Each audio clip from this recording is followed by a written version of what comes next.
Nós estamos agora caminhando ao lado do filho mais velho que voltou para casa depois de um dia de trabalho e ouvindo a festa que acontecia na casa do pai, achou muito estranho.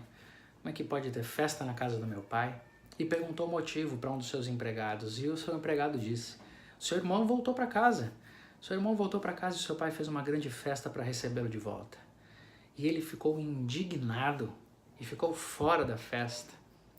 E ficou ali dizendo: eu não vou entrar nesse lugar. Eu não acredito que o meu pai vai receber de volta esse rapaz. Não acredito. Não acredito que o meu pai vai fazer isso. Mais do que isso, não acredito que o meu pai mandou matar um boi, um animal para fazer um churrasco para ele. Eu não acredito. Ele foi tirar satisfações com o pai quando o pai ficou sabendo que ele estava lá fora e não iria entrar. O pai foi ao seu encontro e falou: o que você está fazendo aqui? Vamos entrar. Hoje é dia de festa, o seu filho, seu irmão voltou. E ele diz: eu não vou entrar. O senhor sabe que esse seu filho gastou os seus recursos irresponsavelmente. Ele viveu sem o senhor a vida inteira fazendo o que é errado. E agora quando ele volta, o senhor mata um animal e recebe-o de volta com churrasco e com festa. Eu nunca peguei nenhum cabritinho para fazer churrasco com os meus amigos. Eu tô a vida inteira trabalhando para o senhor e vem esse aí que viveu desse jeito que ele quis e o senhor recebe de volta com festa? Não vou. Eu não entro mais nessa casa. Isso que o senhor está fazendo é injusto. Como é que o senhor pode perdoar a quem não se deve perdoar? Como é que o senhor pode fazer isso? Que coisa terrível o coração desse rapaz, que é o coração humano. Jesus contou tantas histórias que mostram isso, como o nosso coração é assim, como nós somos seletivos no perdão. Nós definimos quem pode ser perdoado e quem não pode. Nós fazemos isso o tempo inteiro. Na nossa vida pessoal, nós dizemos às vezes: essa pessoa perdoou, mas aquela não. Para o mundo, nós dizemos, na nossa sociedade de alguma maneira: perdoamos esses, mas aqueles não. Nós somos seletivos. Nós estabelecemos a justiça do perdão. Dizemos que só é justo perdoar alguns. Só é justo perdoar quem busca Deus, só é justo perdoar quem se arrepende, etc, etc. E ai de Deus se Ele quiser perdoar quem a gente não deixa. A gente é assim.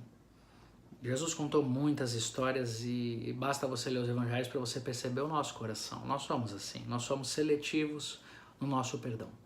Foi por isso que Jesus Cristo falou que nós não devemos tentar ser juízes na terra, porque o único que pode ser juiz é Deus. Porque se a gente fosse juiz, a gente seria injusto, porque a gente usaria os critérios do perdão baseados nas nossas experiências, nas nossas emoções e no nosso poder de julgamento.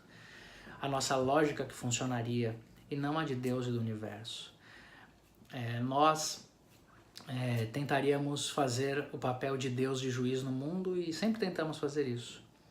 Quando não perdoamos, quando decidimos quem que morre e quem que vive, quando definimos que determinadas classes humanas não merecem viver.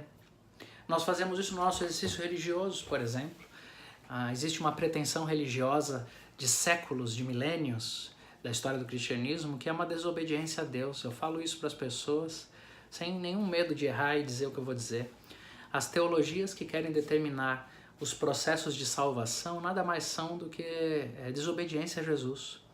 Quando a gente se debruça nas escrituras para tentar entender se é salvo quem escolhe ou quem é escolhido, se é salvo para sempre ou salvo só um pouco, se é salvo quando se batiza, depois que se batiza, ou mesmo se não se batizar, se é salvo quando frequenta a minha religião ou a outra religião, etc, etc, etc. Quando eu estou estudando teologicamente predestinação, livre-arbítrio, qualquer que seja o processo e o mecanismo que a lógica humana tenta definir para a salvação, eu estou, no mínimo, desobedecendo a Jesus e estou agindo como quem julga, como quem analisa de modo a dar um veredito, porque é a partir disso é que eu baseio a minha experiência e minha teologia. Quando Jesus Cristo disse para os discípulos: não tentem separar joio de trigo porque vocês não sabem a diferença. Não tentem fazer isso, vocês não sabem. Vocês não sabem quem é e quem não é. Não vivam desse jeito. Mas nós tentamos fazer isso. Nosso perdão é seletivo. E nós achamos injusto que Deus perdoe pessoas que fizeram mal e contra a sociedade, especialmente se fizeram contra nós. Porque aquele rapaz que ficou na casa do pai, ele sentiu o peso de ter ficado com o pai sozinho. Ele teve que trabalhar dobrado, ele teve que trabalhar para o pai, ele teve que ver o pai sofrendo, ele teve que viver com aquilo, foi ele que ficou. Então ele acha muito injusto que ele tendo ficado, agora ele veja o filho voltando. Isso é injusto. É como se muita gente que fala assim, viveu de qualquer jeito a vida inteira, no final da vida se converte, tá tudo bem. Que história é essa? Isso é muito estranho. Eu que vivi a vida inteira fazendo o que eu devia fazer. Não é assim? O que existe por trás desse sentimento daquele homem é o que está no nosso coração. Muitas vezes a gente diz assim, eu passei a minha vida inteira na igreja. Eu passei a minha juventude inteira na igreja. Eu fiz o que Deus queria. Eu fui um bom menino, fui uma boa menina. Eu me casei do jeito certinho, de acordo com os ritos da minha família, da minha tradição, da minha cultura, da minha religião. Eu esperei porque eu amava. Eu fiz tudo direitinho. E por que minha vida aconteceu isso agora? E aí eu fico sabendo que ele que viveu de qualquer jeito volta para Deus e Deus o recebe, o ama e o aceita. Isso é muito injusto. Isso é muito injusto. Isso é muito injusto. Só é injusto para quem só ficou na casa por causa dos recursos e do medo e não por causa do amor. É por isso que o filho mais velho está perdido também. Ele não ficou na casa por causa do pai. Ele ficou na casa porque ele tinha medo de ir embora. Ele ficou na casa por medo de ir para o inferno. E porque ele pagou um alto preço para ficar lá, contra a sua vontade, contra os seus prazeres, ele acha muito injusto que aquele que deu vazão aos seus prazeres agora vá para o céu junto com ele, devia ir para o inferno. É gente que ficou na presença de Deus por medo de ir para o inferno e por causa disso se conteve. Eu paguei todo o preço. Eu mereço ir para o céu. Ele tem que ir para o inferno. Acho muito injusto que ele vá para o céu também. É gente que não viveu com Deus, não viveu com o Pai. Ficou ali por medo de não ter, por medo de ser punido e não por amor ao Pai. E o medo nada produz, só o amor. É por isso que aquele filho está perdido. É interessante que o pai vira para ele quando ele diz assim, eu fiquei a vida inteira, não comi nem um cabrito aqui. E o pai fala, filho, tudo que é meu é teu. Tudo que é teu é meu. Tá tudo aqui disponível, por que você não viveu? Você que estava comigo, por que não desfrutou da minha presença e dos meus recursos? Tudo é seu. Eu te dei, aliás. Eu não pedi para você não viver. Eu te ensinei a viver de acordo com o que eu entendo ser bom, útil e agradável na vida. Quem disse para você ter medo de mim? Vai viver e me encontrar na existência. Tudo que eu tenho é teu. Mas o seu filho estava morto e agora encontrou vida de novo. O Pai do nosso Senhor Jesus Cristo, de acordo com o Evangelho, é o Pai que diz o seguinte: céu e inferno não são o final de uma vida. Céu e o inferno são uma escolha existencial, um posicionamento na existência. Quem se distancia do Pai na vida está morto. Não é que vai para o inferno, está morto. Quem vive com Deus na vida está vivo. O céu é apenas continuidade, não recompensa. A recompensa de estar com Deus é a presença de Deus.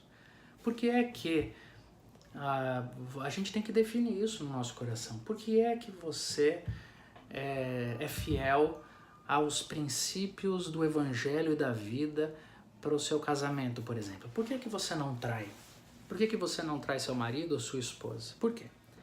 Algumas pessoas vão responder a isso dizendo assim, porque eu tenho medo de ser pego, porque eu tenho medo de ir para o inferno, porque eu tenho medo de desagradar a Deus. Por isso que eu não faço isso, porque eu tenho um juízo. Mas essa resposta é errada. Porque você vai ter ficado por causa do medo, não vai ter feito nada por causa do medo, mas também não vai ter desfrutado da experiência da conjugabilidade sadia.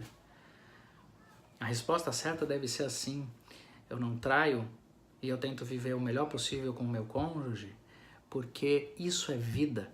E quem vive em traições e adultério está morto, ainda que esteja transando e encontrando experiências arrebatadoras. Está morto e está morrendo até que os recursos acabem, e quando o recurso acabar, estará na lama.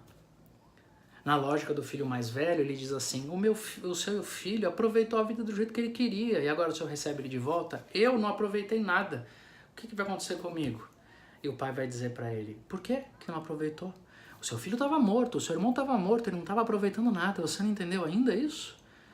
Você não entendeu que aqueles que estão vivendo a sua vida longe de Deus, por mais que tenham recursos e se sintam ricos e prósperos, estão mortos? Você não entendeu isso ainda? Porque não estão na presença de Deus? E você? Porque não desfrutou? Porque não viveu? Porque não se alimentou do melhor dessa existência? Porque para você não é o bastante ter ao meu lado? Por quê? Porque ficou então? Ficou por medo? Melhor foi seu irmão, que foi, morreu para renascer. E você vai voltar para onde você ficou? O seu irmão estava morto, você não entende isso? Isso é uma das questões mais importantes que a gente tem que entender na vida. Que aqueles que se aventuram a viver sem Deus estão mortos, mesmo que eles estejam sorrindo. Aqueles que desejam viver com Deus precisam desfrutar da presença de Deus para perceberem o que é vida. Porque não adianta ficar perto de Deus, ou seja, de modo religioso, e não desfrutar da sua presença. O mais importante da existência na casa do Pai é a presença do Pai. Por que você não desfrutou, meu filho? Essa é uma mensagem para todos os religiosos que estão perdidos, tão perto de Deus, tão perto da religião, mas estão completamente perdidos. Que Deus nos abençoe.